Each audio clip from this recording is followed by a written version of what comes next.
Is that everybody connected for the most part? No. Okay.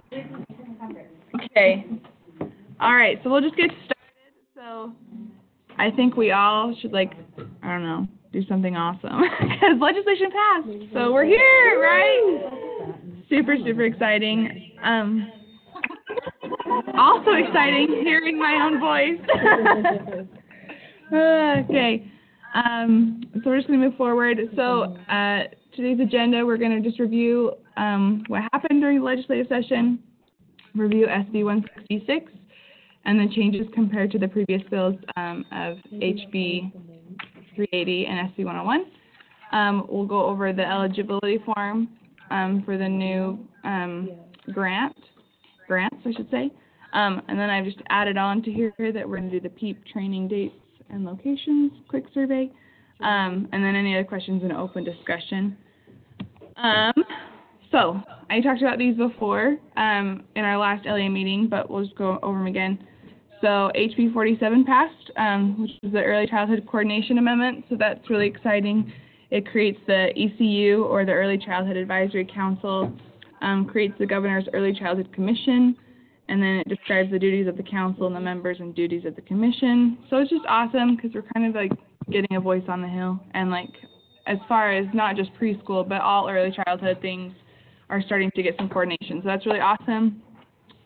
And the other one that passed that we were all super, super excited about was HB 375 for the school employee background checks, so that you guys weren't having to pay a lot of money and do double background checks. So that passed, which was awesome and a real success because it came in kind of later into the session, but it still got through. So super exciting. So the next one, of course, is SB 166, which is the one that we were all very worried about and wanting. So it's entitled the School Readiness Amendments. So it was to improve the coordination of preschool programming, including what was HQSR, HQSRE, and the Upstart program. It aligns the systems across providers, including districts, charters, private, and home-based technology providers, putting all of what happens under the Becoming Quality grants and the expansion grants under the School Readiness Board. It helps evaluate the participation between face-to-face, home-based providers, and the implementation of readiness, so we get to have a better evaluation and get that data that we need so desperately. And it maintains the optional preschool services currently afforded through SB 101, which was the main thing, and permanently codify Upstart. So, huge success. So glad that it's there and that we get to continue the great work of preschool in the state of Utah.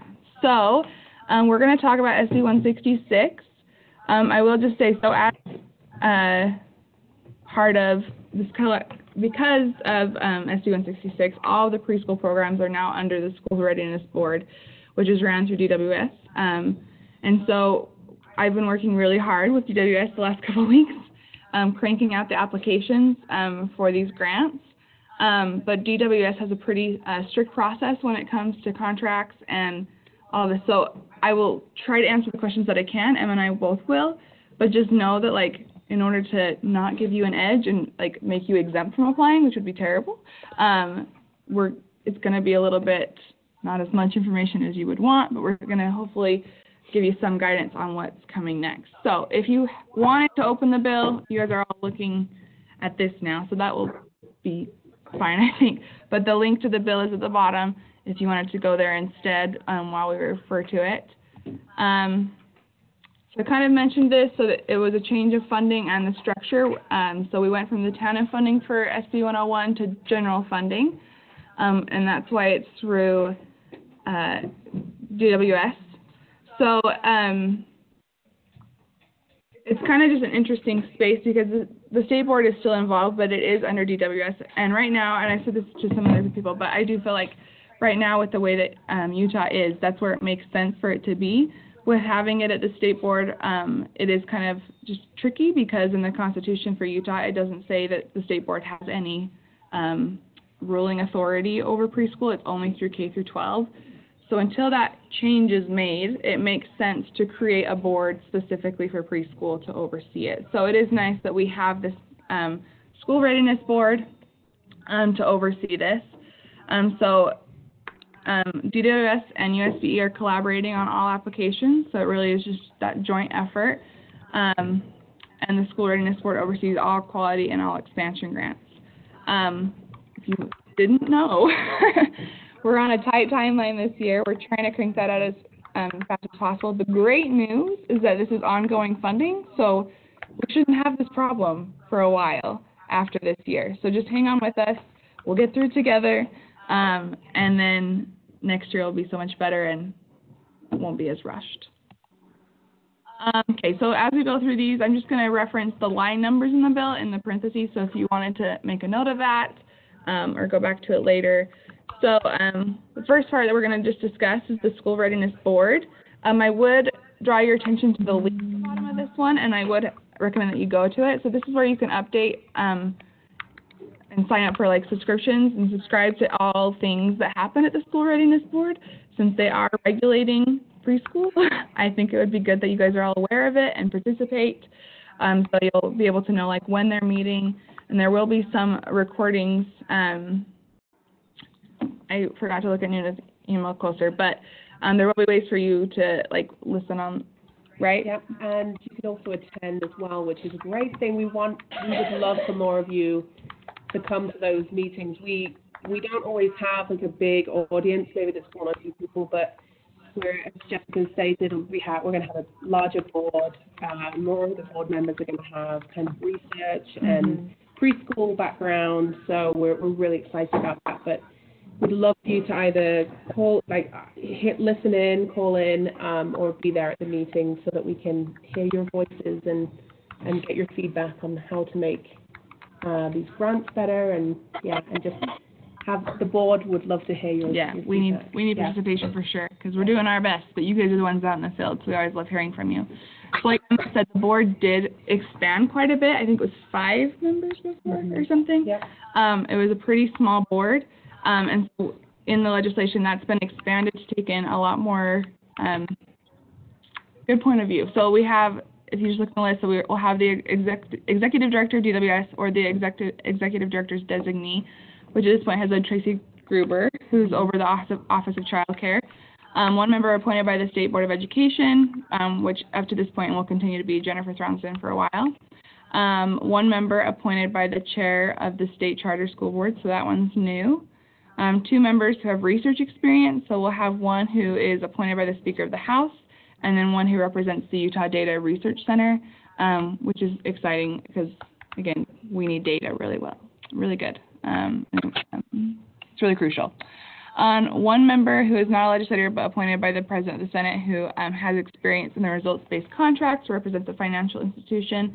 So the results-based contracts were pay for success, and so that's still going, and they're still paying out on those contracts, so someone to represent that. Yeah, so the results-based, results-based this year are on a different, it's a different grant, but pay for success section through the legislature that has just recently passed, now pay for success will be called results-based. Yeah. So, yeah. So we'll have one person appointed by the executive director of DWS who has expertise in early childhood education, one member appointed by the state superintendent, so that's or USDE, who has expertise in early childhood education, one appointed by the governor who represents a nonprofit corporation. That's been United Way up to this point. And then one member appointed by the executive director who owns and operates a licensed child care center located in the state. So that's exciting. I think that we're going to have a better board that can really represent the work that's done in Utah. So a big thing that has changed is what the definition of eligible student. So this is on line 160 of the bill. So previously, it has been a student that was eligible because of their family income to receive TANF funding, and it went from like 135, 185, or 200% of the poverty level. So that has changed. Also in TANF, in the HQSRE portion, it was only 4-year-olds. So with in what was HQSR, they were serving 3-year-olds, and so we talked about it and we decided that it would be best that we could serve any preschool child that's coming. But you'll notice right here on the top of this, it says who's not eligible for enrollment under the subsection. That subsection is kindergarten. So if they are eligible for kindergarten, they cannot receive these funds.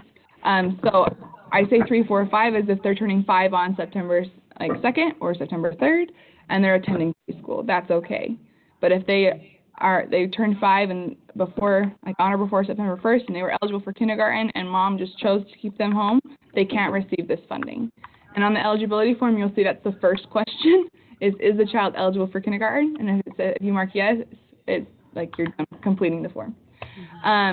So we really wanted to focus on the preschool kids. And then the 2 ways that a child can qualify as being that eligible student is being economically disadvantaged, which is the 185% poverty level, but they also have to have one risk factor. And we'll review those risk factors in a second. And the other one is that they're an English learner. If they're just solely an English learner, regardless of income, they can receive preschool services, which is really exciting, I think. So those are the 2 definitions for eligible student.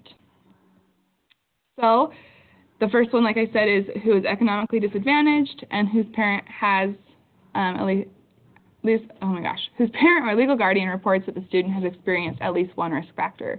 So the risk factors are having a mother who is 18 years old or younger when the child was born, a member of the child's household is incarcerated, living in a neighborhood with high violence or crime, having one or both parents with a low reading ability, moving at least once in the past year, having ever been in foster care, living with multiple families in the same household, having exposure to a child in the child's home to physical abuse or domestic violence, substance abuse, the death or chronic illness of a parent or sibling, or mental illness. The primary language spoken in the child's home is a language other than English, or having at least one parent who has not completed high school. So there's a little overlap there, like being an English learner is a risk factor, but we've just decided that that is a population that needs support enough that if they just have that, then they qualify. That's, yes. How is it self-report? Yeah, so I'll show you the form, and we'll provide access to the form because I know a lot of you are doing registration now or have even started. And so we'll get to, so that they don't have to identify which risk factors, they just have to do a number range. Like, so we have 1 to 3 risk factors, or like 10 to 13, because we want to make sure that you guys are prioritizing the kids that have the most risk factors. They for sure need to have those services. So, and some parents will be really honest with you and be like, yeah, all of these apply to us. But for a lot of them, it will just be self-reporting a number, not which risk factors. So again, they can qualify as an English learner. And so the definition of an English learner is, according to ESSA, an EL is an individual who is aged 3 through 21, is enrolled or preparing to enroll in an elementary school or secondary school, meets one of the following criteria: was not born in the United States, or whose native language is a language other than English, is a Native American or Alaska Native at a Native residence of the outlying areas, and comes from an environment where a language other than English has had a significant impact on the individual's level of English language proficiency, is migratory, whose native language is a language other than English, and who comes from an environment where a language other than English is dominant, has difficulty in speaking, reading, writing, or understanding the English language that may be sufficient to deny the individual the ability to meet the challenging state academic standards, the ability to successfully achieve in classrooms where the language of instruction is English, or the opportunity to participate fully in society. So this definition is just really nice because I think sometimes like our understanding of EL is a little bit limited. I know mine was. So like if you have children that are in your program that like are foreign adoptions, they are an English learner. So just feel free to continually look at this definition as you qualify students. Yes. Can they qualify as an English learner alone, or do they also have yes. to be? Nope. Alone. So there's two ways. You can just be an English learner, Okay. or you can be economically disadvantaged and have a risk factor. Okay. So there's those 2 ways, and you'll kind of see that on the form too. So it would just be at least one risk factor. So you're going to have more. You're hopefully prioritizing for those students, but it's just one risk factor. Okay. So The elements of a high-quality school readiness program, this has changed a little bit. A lot of it is still the same as what it has been in previous bills. So an evidence-based curriculum that is aligned with all the developmental domains and academic content areas of the Utah Early Childhood Standards, intentional and differentiated instruction in whole group, small group, and child-directed learning. And this is the part that's new, explicit instruction in key areas of literacy and numeracy as determined by the State Board of Education. That is, A, teacher-led or through a partnership with a contractor as defined in section blah, blah, which is Upstart. Includes specific literacy and numeracy skills such as phonological awareness, and includes provider monitoring and ongoing professional learning and coaching. So through the data that we've had, we've shown, again, a lot of our data has been flawed, but the Upstart data continues to show progress. And so we wanted to make sure that whatever those kids are getting in Upstart, that we're getting that into to more kids in other preschool programs. So you'll have an option as a program to choose, like, are we going to partner with Upstart and Waterford and have them come and provide the services to our students, and they'll do that in the classroom, or as we are a staff are going to make sure that we are providing those that instruction in key areas of literacy and numeracy. So for this year, that's going to be kind of up to you guys to make sure that you're covering those. We're going to get a group together of a lot of experts in the field to identify what those key aspects are. So as we do that, we might be sharing that like as that comes later in the year, or we might just proceed this year and then add it next year as a requirement. So it's just kind of a focus for programs to make sure that you're looking at those areas of literacy and numeracy and really teaching specific things. Yes. So when you say partner with Upstart, does that mean that the legislators pay for those licenses, or we as a program would pay for those licenses? So for expansion, it would be that we would pay for the expanded seats, but it would be the program's responsibility to pay for the rest of the program as a whole. Okay, so then just continuing through, so ongoing focused intentional professional development for staff of the school readiness program, assessment of students' education, growth, and development, that's been your pre-med and post-assessment, and administration of the school readiness assessment to each student. And I will add, I was looking at the bill while I was making this, and I think we kind of, we could have been more specific at times like this, that this isn't every student, especially when we changed the age to 3-year-olds. Like, the assessment is just meant for kids, like, the year before they go to kinder. So those older 4s that are, you know, they're going to kinder next year, please don't give the school readiness assessment or the PEEP to a 3-year-old, because they're not going to be able to do it, and it's just an unnecessary burden. That has yet to be decided. So we'll get our awesome data with the PEEP first, and then we'll see where we go from there. So just keep that in mind, that you do not give the PEEP to all of your kids. You give it to only the ones, but you will give it, you don't give it to just kids that are receiving like the funding. You'll give it to every 4-year-old that's attending the program. Yes. But if they're like there for, if their parents are paying tuition and they're not receiving the grant funding, they're not an eligible student, but they're a 4-year-old in that high quality program, we still want them taking the PEEP. So then, for a preschool program run by an LEA, the class size doesn't exceed 20 with 1 adult for every 10 students. Ongoing program evaluation and data collection to monitor program goal and achievement. Family engagement, including ongoing communication between home and schools. Parent education opportunities based on the family's circumstances. So those are the elements. And then just the teacher certification, so that for LEAs, they have a CDA or they have an associate or bachelor's degree in the field of early childhood. And same for private providers, but they have a year to gain that. And then we've added a kindergarten transition plan to the bottom, that we do want you to have a plan for all of your kids.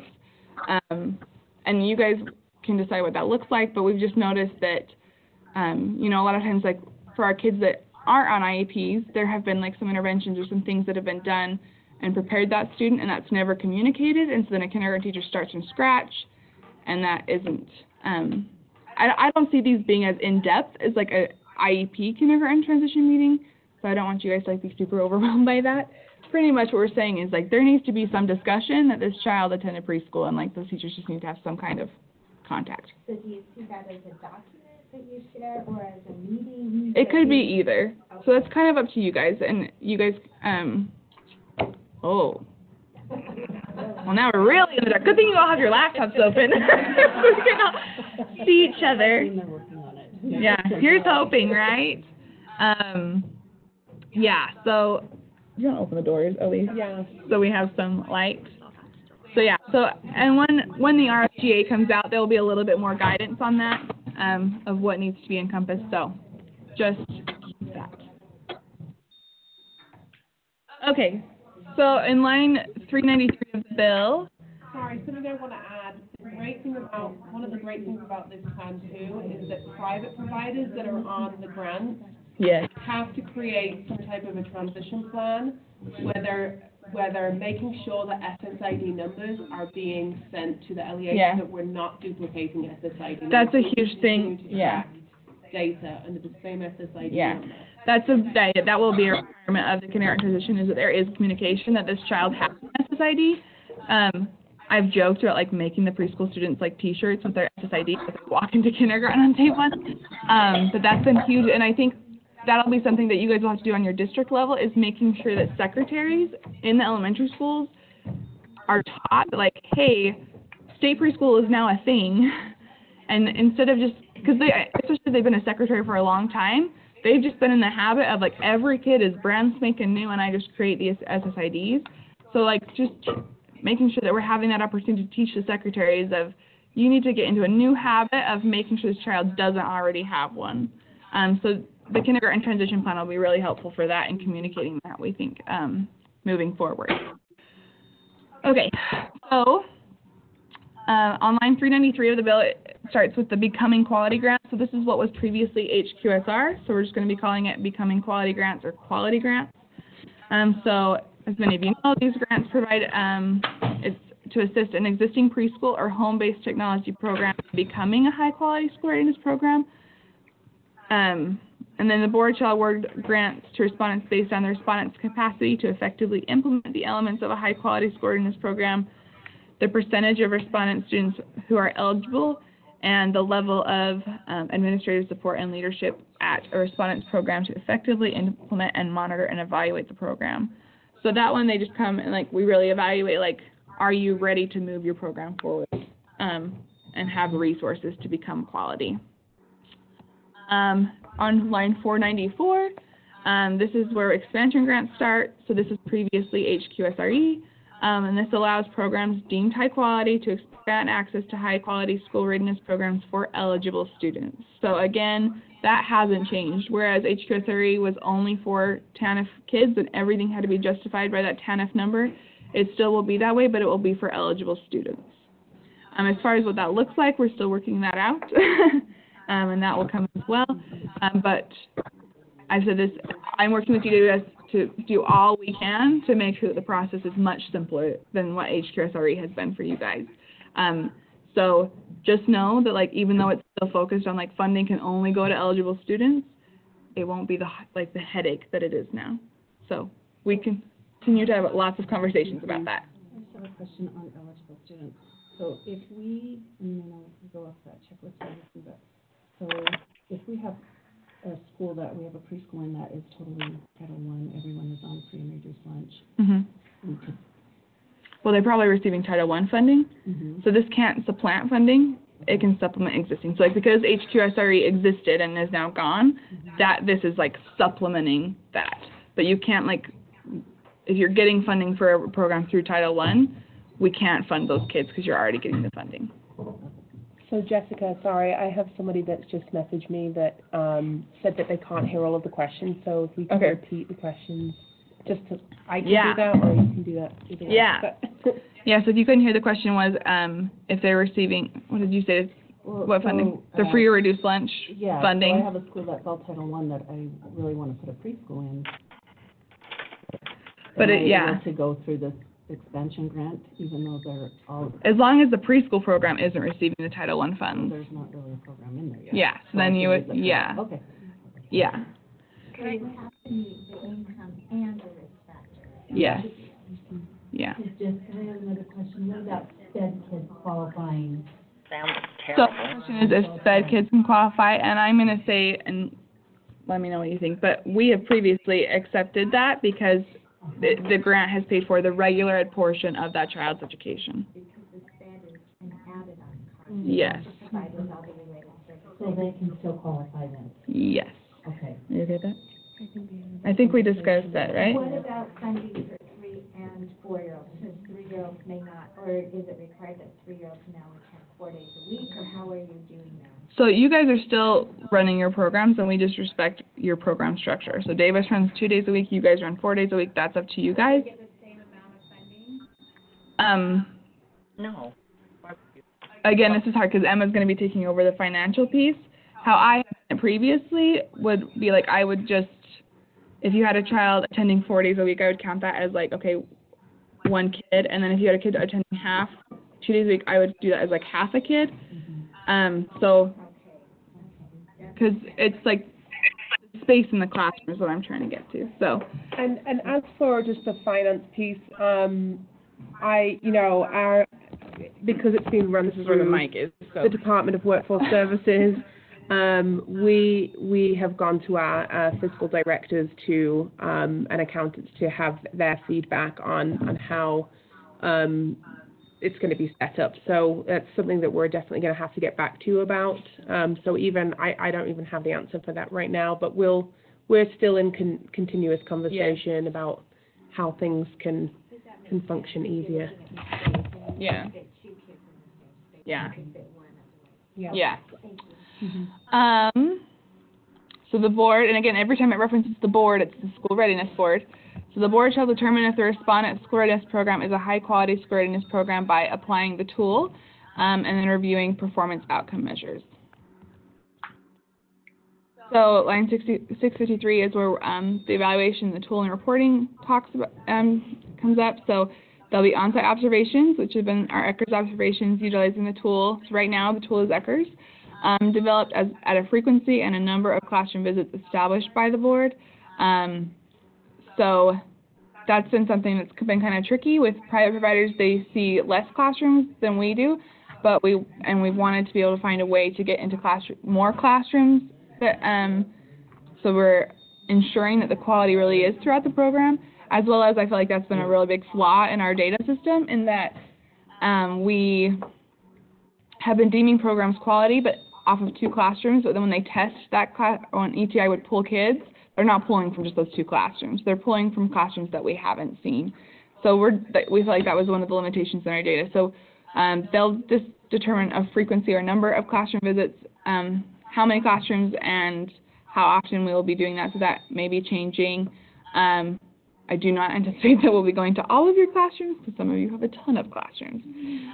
So that'll be up to the board.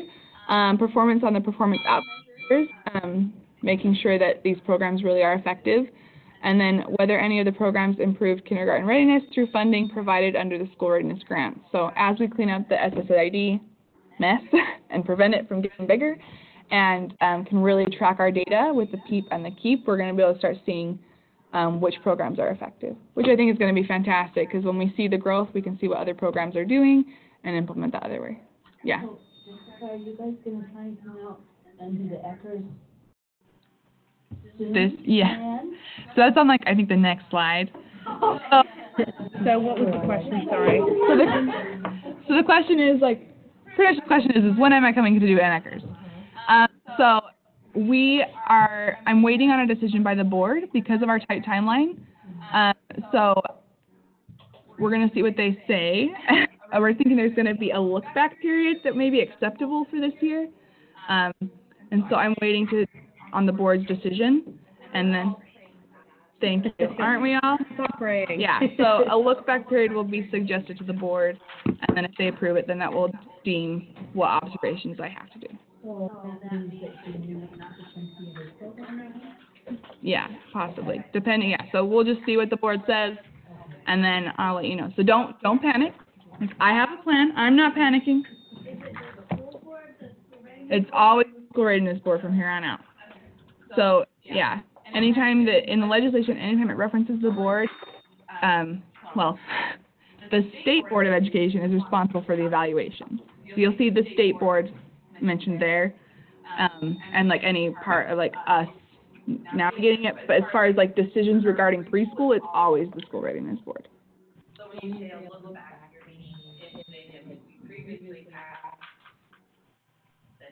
Yeah.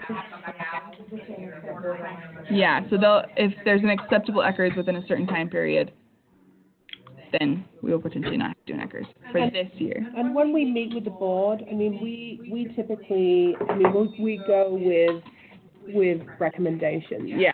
So it's not as though they're coming up with kind of the rules, and we're going in with recommendations, and then they typically have a vote on those things. Yeah. But yeah. I'm confident that it's going to be fine, and that it's going to work for this year, and then we'll move forward next year. Okay, I think that is all on that one. Okay, so as far as, I forgot to put the line item on this, but USDE is responsible for the evaluation, so it's previously been an outside evaluator, ETI, and we've learned some great things on how we learned that our evaluation wasn't as encompassing and didn't have enough funding as it needed to be accurate. And so we're going to be in charge for that. And again, as we start getting Peep and Keep data and clean up the SSIDs, we'll pull a lot, as well as like if there's something else that like, oh, I wish we could look at that. We don't have to like change a scope of work with somebody. We'll have someone hired internally and we'll be like, hey, we want you to do this. So it'll be a lot smoother. We'll get a lot more, better data. So as far as like, also we're just, I don't know why this is on the slide. Well, oh yeah, so with the evaluation, we'll be looking at the tool that we're using, which right now is ECHRS, and just making sure, like, is that indicative of child outcomes? Like, are they correlating? Is that the right tool that we should be using? If we get bad data, then yeah, but it just depends. We're going to get, because Emma showed us that ERSI, who does ECHRS, has a really great digital version of the scale. So we're going to get that as well.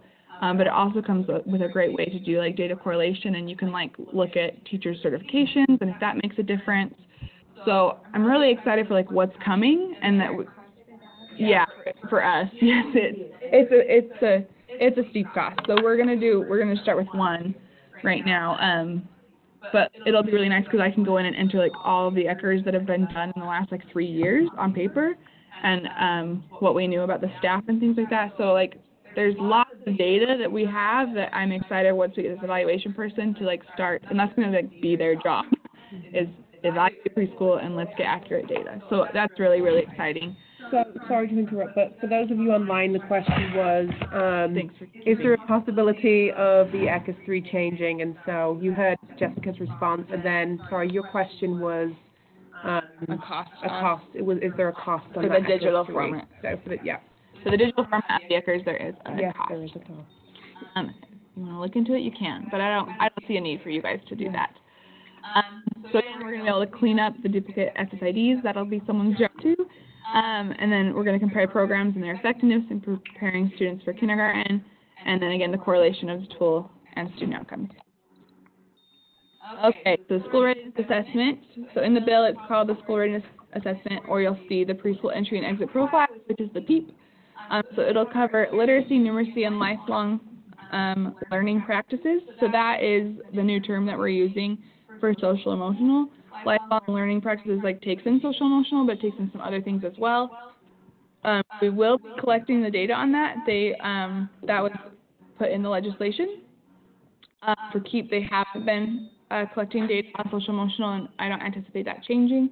But it is kind of nice that we can look at that, because I think a lot of times the growth that you see in preschool is those lifelong learning practices or social emotional. It's not a super intense thing. It's going to be, I think, like 7 questions. So we're just taking it off in a little bite to start off, but I think it'll be good data to have. So again, here I have the PEEP assessment will only be given to students who are 4 years old on or before September 1st, 2019. For this year, of course. For next year, it'll be 2020. Just please don't give it to 3-year-olds. and then students who will be attending kindergarten the following year. If your program, if your program chooses that, like, if a mom chose to keep a child back and they were eligible for kinder and you allow them to come and pay tuition, they can take the PEEP again. And I believe there will be a spot in the data entry data gateway for that. I wouldn't recommend that. But we ran into that problem with the KEEP, that they had kids that would come in and take the kindergarten entry assessment, and then mom told them, was like, oh, they're not ready. And then they came back and there wasn't a way to enter that into the, because they are a test. So we would be able to see that growth, but just not that. Then you'll notice that once we get into like a line 1141, that's where the Upstart code starts. So Waterford has the contract through FY 2020 to FY 2024, which is 5 years. So this is something that gets really confused a lot. Upstart is the code name, and so it's Utah Preparing Students Today for a Rewarding Tomorrow. So Waterford doesn't own Upstart, and so if you just keep that in mind. And so Waterford has the contract for Upstart right now, but Upstart is something that is Utah, not Waterford. And so there is a request for proposals every 5 years. So if another technology provider could offer the same service and came in and bid for it, they could potentially take it over instead of Waterford. And that is something in the grant, which I didn't really mention, but for the Becoming Quality grant and for the expansion grant, technology providers can apply for those funds. So if they have a technology program that they wanted to, potentially build up, they could become quality, and then once they've built it up, they could move to expansion and then potentially take this contract. So that's just up there. So Waterford owns the computer program that is ran, but Upstart is just the code. And so so it would be a different program. If a different technology provider came in, they would have a different program, and then that would be called Upstart. And Waterford would have to come up with a new name for theirs. Because it's not. What is next? So we expect the applications to be released within a few weeks. We'll let you know as soon as that happens. There will be a pre-bidders or pre-proposal conferences that will follow instructions. Are they just webinars? The pre-proposal conferences, I think they're probably just going to be webinars, and then the orientations will be in person. Yeah, so the webinar will be the opportunity where we'll go through the applications and answer questions, correct? Yep. And so that will be, you guys will have the applications in front of you and be able to ask questions on how to fill it out. There are also, after so that'll be the opportunity to ask questions. If you have questions after, then you can submit questions, and then there will be a frequently asked questions posted. So the main thing that we wanted to ensure is that everybody is on equal footing. And so if you have questions regarding the applications, you shouldn't be coming to one of us, because if Lorraine has a specific question and I give her an answer, then you guys don't have that information to fill out your application, and that might have been helpful to you as well. So just know that there'll be a time where you can enter questions, and then those questions will be posted for everyone to see so that everyone's on equal footing.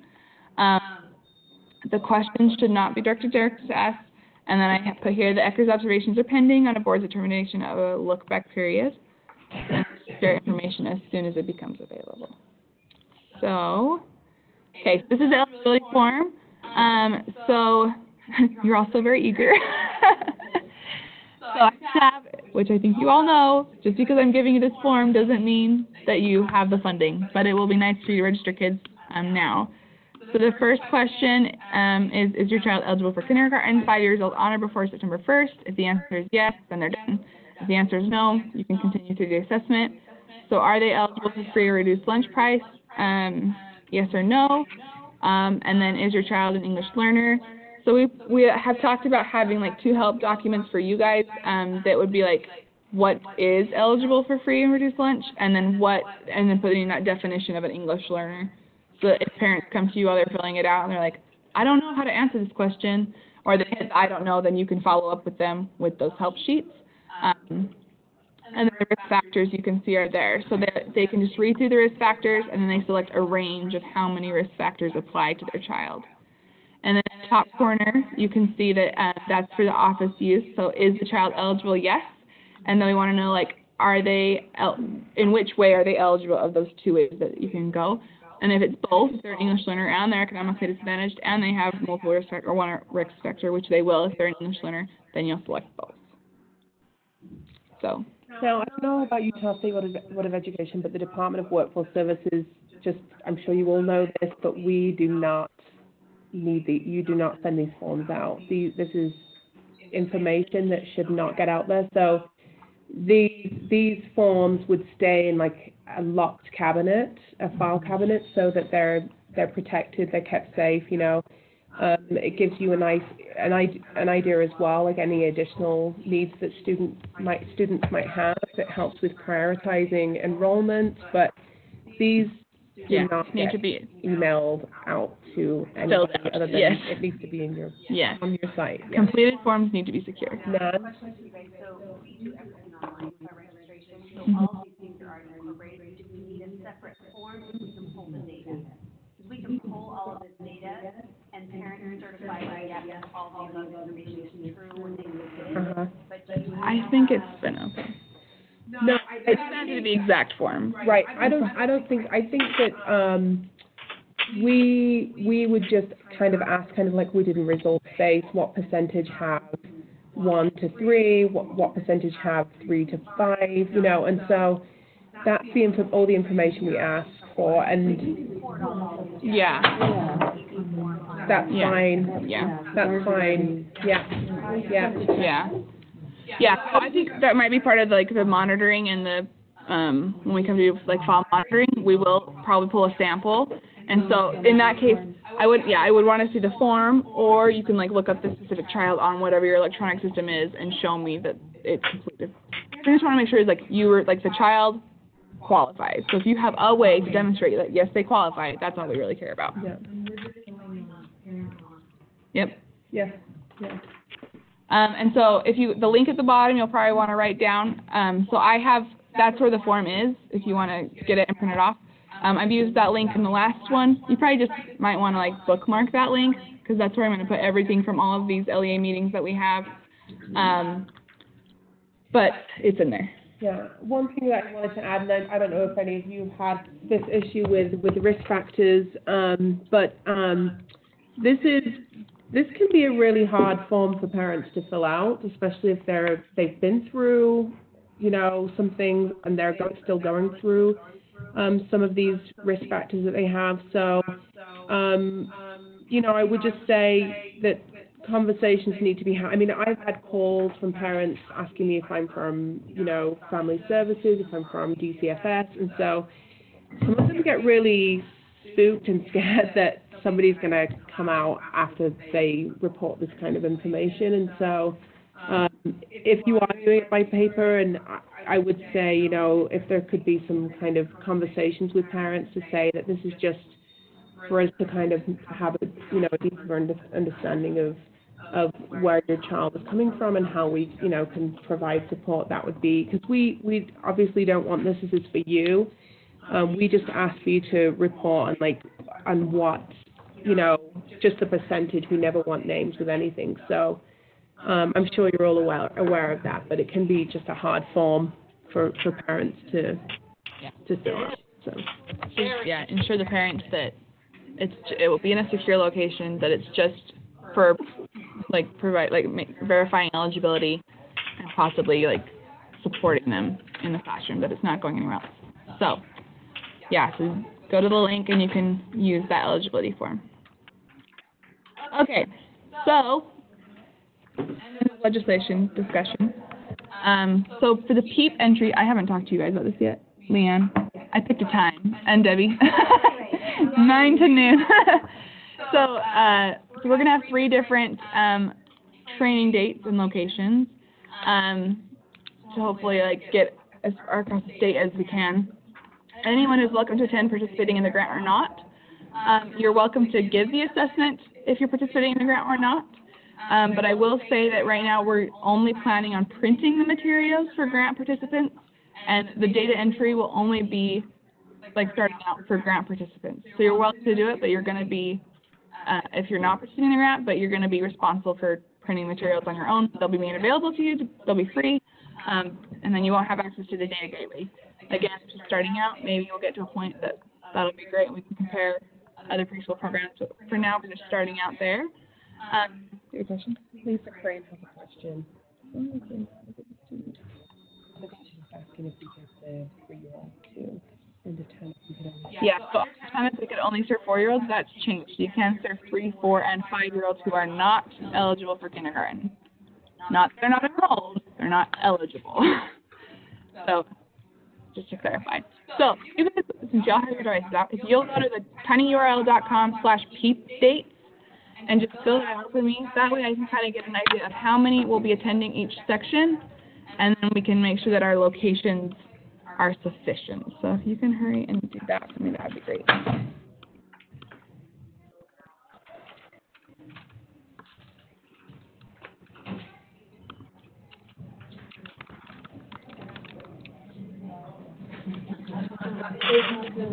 Ugh.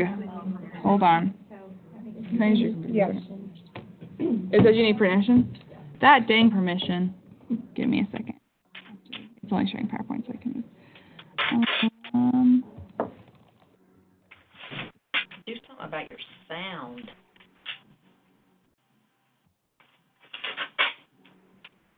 When will Google learn that I just want you guys to see everything?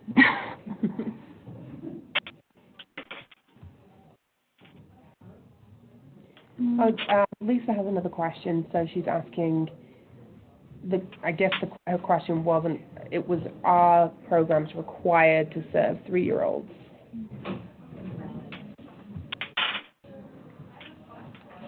I don't know. I'd say no in the sense, like, programs, it's your program, and you get to determine how your program is run. Mm-hmm. I'm just wondering if there will be kickback from someone saying, like, well, it's in legislation, and you're participating in it. Yes. I'm gonna vote that it's a program decision. Okay. I don't think we can enforce that. I'm trying to find the way to share it that it's. Let me just see who has it open so I can see what error it is.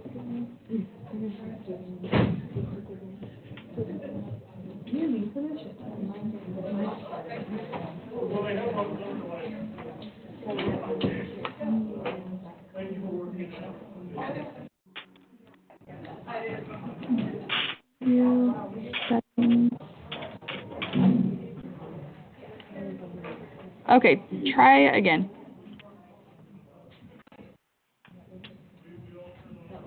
Okay. Isn't it cute with the birds? I thought it was so funny. Beep. Thanks.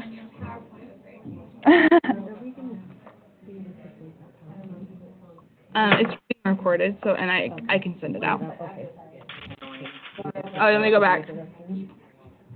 It's tinyurl.com/peepdate.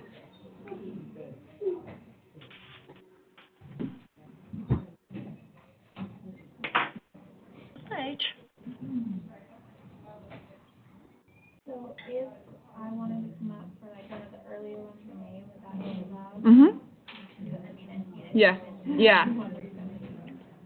Yeah. It's just in the bottom. The last question on that asks like if you're attending multiple, like how many are in each one.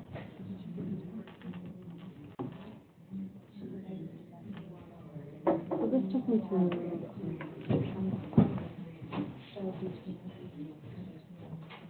So go up here, URL, and type tinyurl.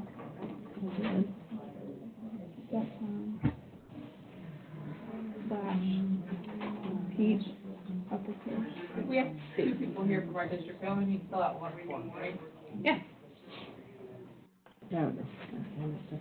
Jeff? Yes.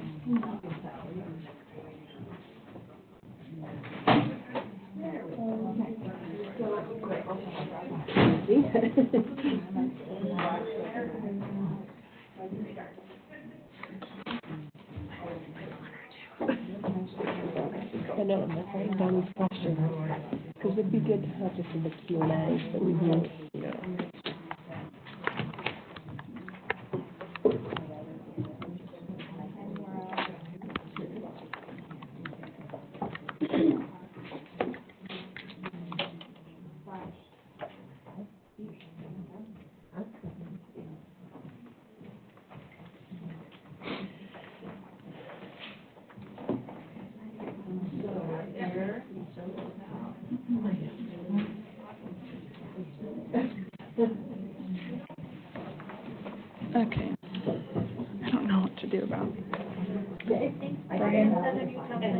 Yeah. Do you want us to answer this now, or? You can, if you don't have the information now, you can go back and chat and then fill it out later. But as soon as possible, so I can get locations.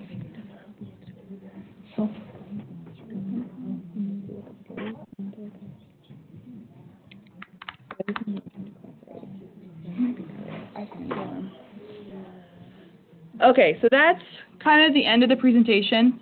Like I said, like Emma and I can't answer questions or go into more detail, but I wanted to provide an opportunity for you guys to talk to each other. So if you guys want to have like a big whole group discussion, or if you want, and we don't even, if we want to talk about other things regardless of the legislation, that's fine too. I will say, Brian from Lakeshore said he was coming. Again, like this meeting did not take 3 hours, sorry. But he's coming closer to 11 for giveaways, and he has, they have an Eckers catalog that like corresponds to those, just like things that are great, so that he's going to come and present on that. So, yeah, like at 11. He was going to come, I told him to come earlier, but then he had something with his daughter. His daughter won an award, so he was going to go do that first. So hopefully he'll be here a little bit sooner than that. But if you guys want to chat about, like, if you've been on the grant with other people and or want to just get support from one another, that's great. I know we're in the dark, so it's not a great time. Wait. Yes. Yes, I can throw it in there. I can do that now. You can't answer any of our questions that we have. Yeah, so like, what's the turnaround when you release the applications to when they're here? Do you have any idea on that kind of thing?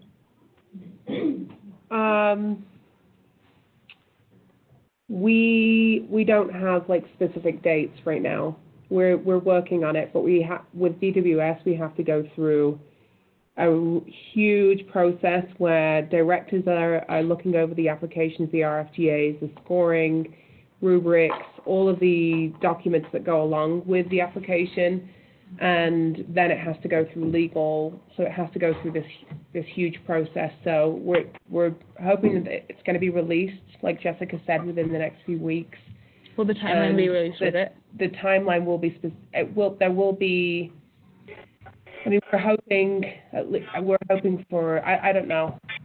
We're still figuring it out. So yeah, will it be released with it though? What's that? Will the timeline be released with the RFGA? Yeah, it will. Yeah. So still during this, it's more than a month, 2 months, generally, because there's always so much left to do. Yeah. Generally speaking, I would say it's going to be less than a month. Okay. It's like kind of on hold to feel certain about registering students, and then we know if we qualify. Well, yeah. So you're going to get. So I would say the turnaround is going to be less than a month in the sense of you're going to have less than a month to apply. But you're right. I mean, with this, I mean, with legislation, it just passed. We've been working beforehand to try to get everything completed, but it's a long process. We've had 2 brand new grants that have just been released, and so it's a huge process to get the RFGA, the request for grant application, to get the scoring sheets, to get the rubrics, to get the application complete. It's just a huge process, and we need to make sure that everything lines up and that it gets passed through legal, that we're following the bill, because legally we're responsible for that bill. Yeah. So we know it's not pretty. It's not ideal. It's not pretty, and it's really hard. We're doing the best we can to like flip it out as quick as we can. Again, it will not be like this next year because it's ongoing funding. So like you'll have a lot more notice. You'll know of hopefully awards before registration even happens. Yeah. You will. But yeah. When does sorry, did I say that very loud? When do your registrations typically start? They're going. They're going right now. The parents are calling constantly. You said that you had. Some people aren't on contract all summer, and so some of these people have to get things submitted before school. And is it safe to say that if you've been in a program and you had expanded seats, that you're pretty safe to assume that you're going to still We're gonna carry on? technically have to fire all of our expansion people, and they'll have to get letters saying that, unless we have some sort of like conditional agreement or something saying that we're probably gonna get this funding. Is there any way to get something that says, being as we've already been deemed high quality? Not until you apply. Not until you apply and until the applications have been scored and we get them approved by the board. That's the process. So we will keep the cost if we don't get approved. Like if we register kids on the assumption that they're going to get the grant and then we don't get approved, we basically either have to say, you're not coming, it doesn't exist, or we have to take it on and keep the cost on, is what you're saying, right? Well, I mean, I don't, I mean, if you're having kids. I would rather you not sugarcoat it for us, so that I know going Well, in. I don't feel like I am. I've said that programs need to apply, and Right. then once we've scored those, we will get them out as soon as possible. Right. Like I said, legislation just passed, so we've been all working understand that. day I and just night Yeah, to get no. this want to out. be real Yeah. frank about what We're- yeah. the discussion So- really is. Yeah. There's no That's- priority to people who have already had the. There is priority, and that's in the bill. There is priority to programs that are currently on results-based contracts, HQSRE, expansion grants, and HQSR grants.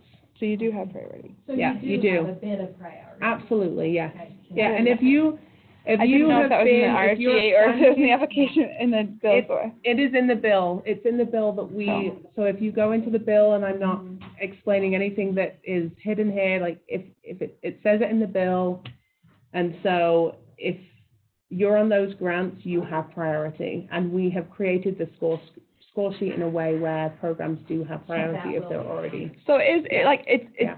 it sounds sketchy and it is a little sketchy, but like we understand that like where you guys are, and we're doing our best to fulfill your needs. So like Yeah. I think it's gonna be okay.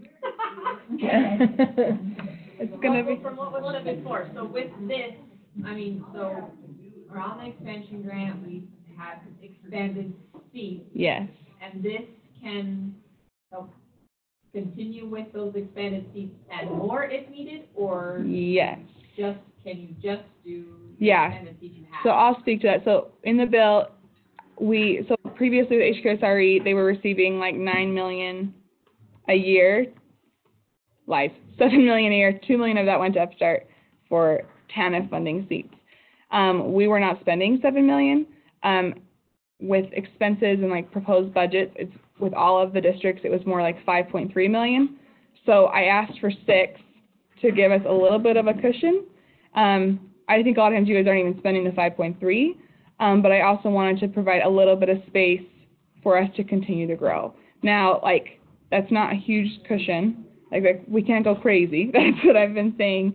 But there should be a little bit of room, and so you can just propose whatever your plan is, and then when we score applications, then that can hopefully be, like, that might need to, like, we might be like, well, we can award this much versus, like, what you wanted. So there might be, like, some discussion on that, but it is a possibility. Can I Hi. interrupt for just a Yes, second? you can. So here's an update on the power in the building. Rocky Mountain Power is working on getting the power on. However, this building it sits on a creek bed, right? And so with the snow melting as fast as it is, it's filling up under our elevators, right? And for now, you can still use the bathroom, right? Oh, my gosh. For now. Hurry And we think we'll be okay. We think we'll be okay. So hurry and go. We gotta go. Because how long does this meeting last?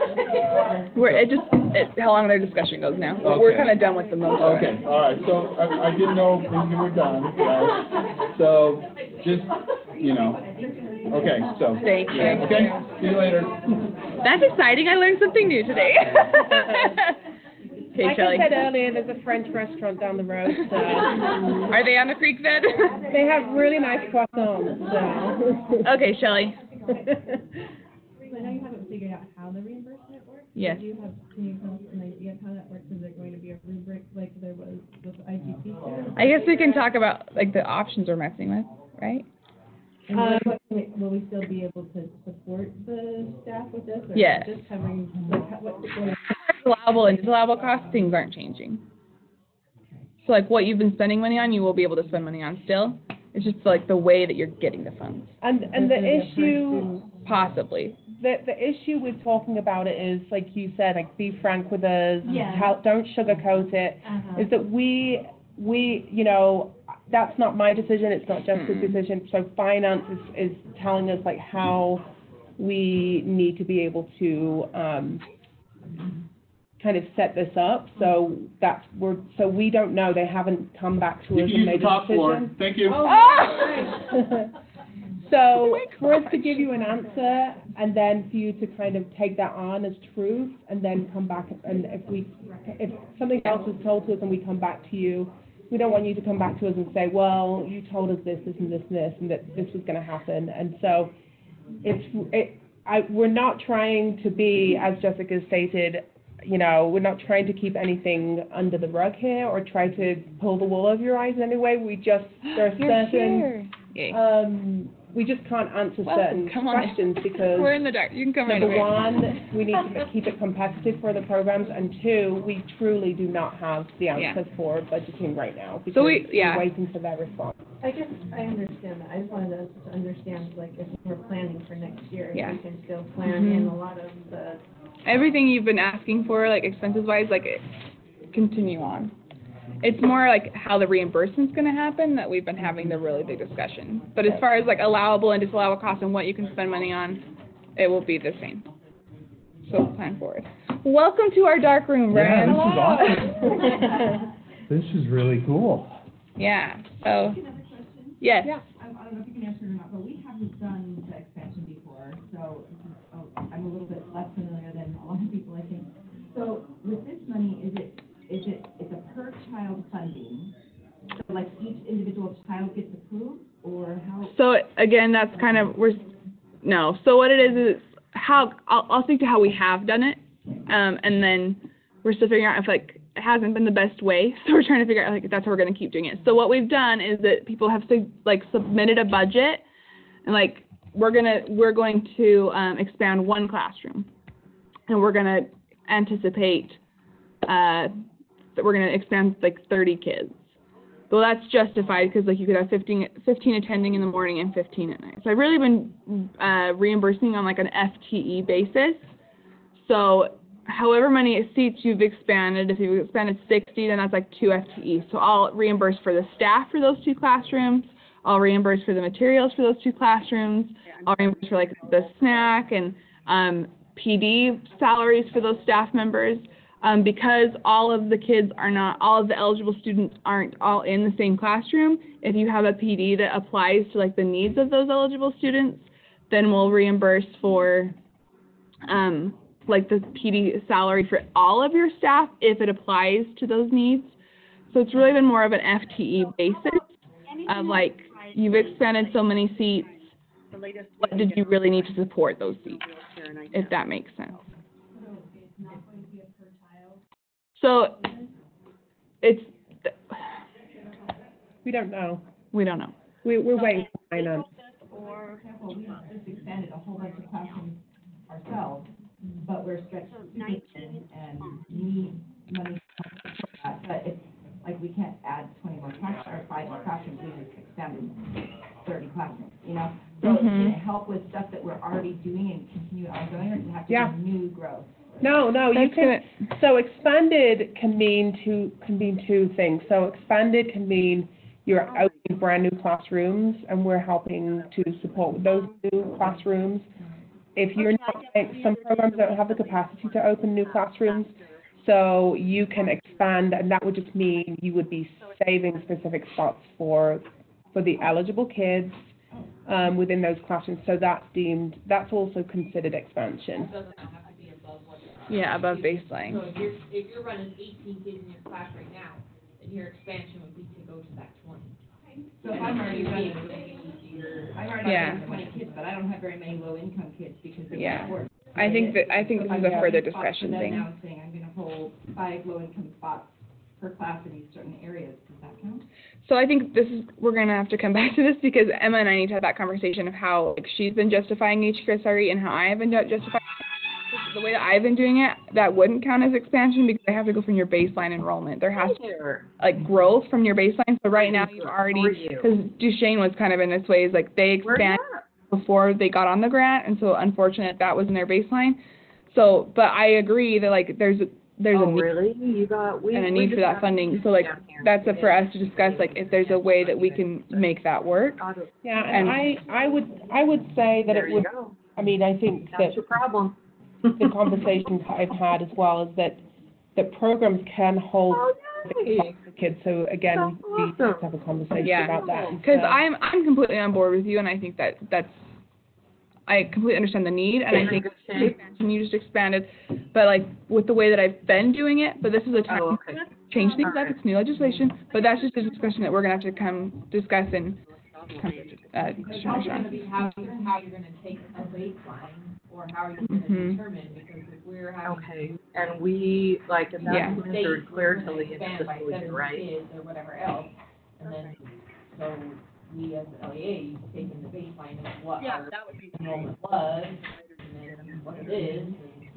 So and I thought about it too, how long do we hold on to your guys' baselines? Do we? I just got principals trying to schedule testing around their computer labs and wondering, how much.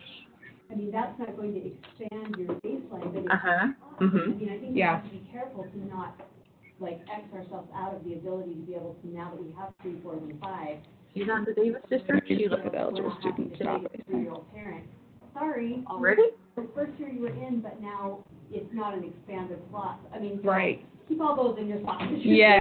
No, and if you guys have later on, please send our way. Because again, we don't want to do anything that keeps you guys from doing great things. We know you guys are all working and doing amazing things, and we try our best to be informed and have everything you're doing in mind. But you guys are out in the field and you're going to think of things that we don't think. So I think from discussions that I have had, the biggest thing that keeps us from doing that is all the tape that we have to do. So what is considered expanding? What did? Okay. Overall program, but if you look at specific numbers, it's because if you are getting that population, you are going to have a transient.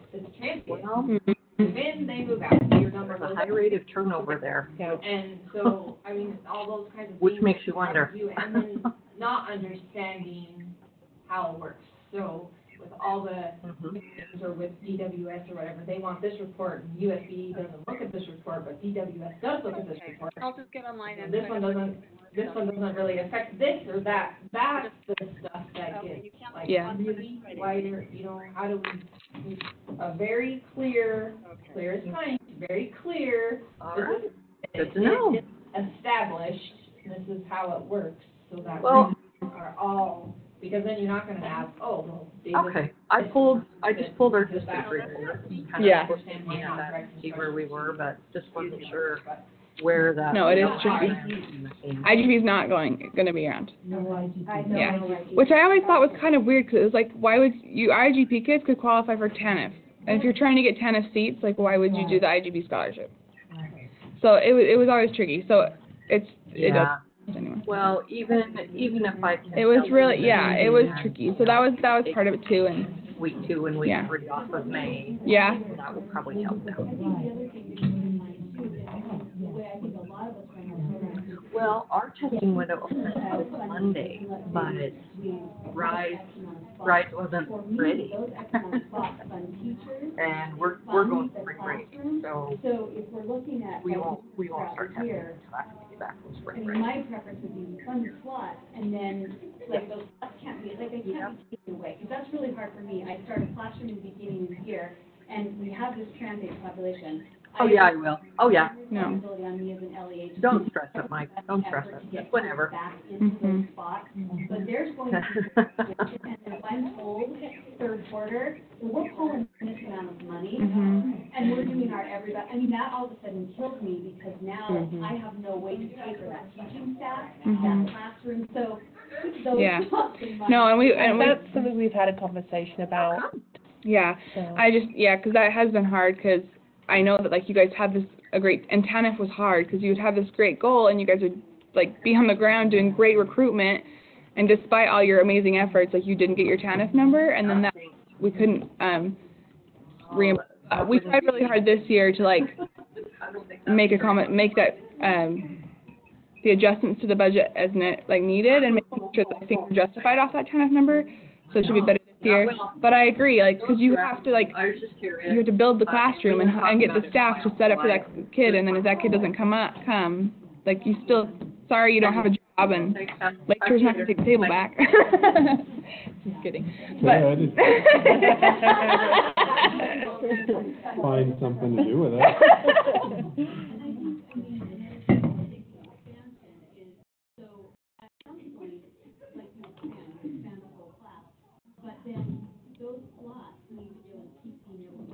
Yeah. In other words, I expanded, well, I'm not going to expand another classroom because I don't have any more space, but No. if I can't keep the funding for this Agreed. class that I expanded, then. No.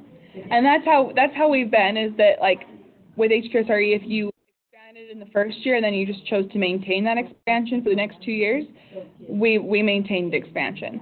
So if all of you guys moving forward, if you're just wanting to maintain expansion, that's fine. That's all you apply for. If you want to expand a little bit more, you can apply for that. But we're thinking of maintaining expansion kids with certain funding. Yes. Yeah. So, yeah, we're, as far as, like, justifying the funds and stuff, that discussion still needs to be discussed. And it'll be better, because it's been a disaster. So. You've been amazing. Well, thanks. We're trying. Jessica is amazing. Thanks, Emma. Well, one more question. I don't think I asked my question regarding your typical timeline at DWS very clearly. What I meant was, with other grants that you guys are applications similar to this, because it is such a large process for you to approve them and everyone that has to read applications, is your turnaround time to give notification? I know it's typically 30 days after application, 60 days or 90 days. That's typical. Typically. Oh, yeah. So it's a pretty quick turnaround. We typically score, and I'm not sure how we're doing it this year, but what we've done in the past with other grants is we will send out, we will get it passed by the board. So sometimes we'll send out a tentative letter of acceptance because the board, just like you, are very busy people, and getting this amount of people in the same room or even on a phone conversation can be a struggle at times. So we would typically send out a tentative letter of acceptance really soon, like very soon, right after the scoring. If we're meeting with the board within a certain period of time, then we would just get it passed and send you a letter, because a letter of approval is better than tentative acceptance. So it's a very quick turnover, much shorter than a 30-day. I would say within the week of scoring. So, but we have to look at the timelines and look at when we're meeting with the board next. But Scoring usually takes a few weeks in and of itself. I think scoring we're asking programs to at least. Bad news, Billy, right? Bad news, Billy's here to update you. I'm sorry. Okay. No. We need you to go. Okay, by 11 at least. It's just become untenable to keep the sewer down. Oh. Right. So we're going to close all the bathrooms now. So just. We'll wrap it up. You got about a little over a half hour. Okay. But if you can be out by 11, that would be great. What about the afternoon meetings? I assume those are. We're starting to notify that they're going to get canceled. Yeah. I'm so sorry for all you guys. So here's the deal, right? So here's what happens. I come in here and I say that. Now watch it. 11:01, the power will go back on. Okay. Yep. So thank you. Sorry about this. But just plan on 11. Okay. Okay. Thank you. Scoring takes a few weeks. Yeah. Scoring will take, I think, only a couple of weeks. I mean, we're trying to do it really, really. We're trying to quickly as possible. slam on the gas as much as we can. That we know, and ultimately, our push is really we want it for the privates too, but we understand that the LEA's world has, and the sector has, really needs to know for the next school year, because we know that you have a hard deadline of when you shut down, and we know that you have to prep for the next school year before summer begins. So we're trying to get this out as fast as possible. So yeah, it's a pretty quick, once the applications are out and sent back, we're scoring those applications pretty quickly, and yeah. Okay, let's go, Brian. Oh. What'd you bring us?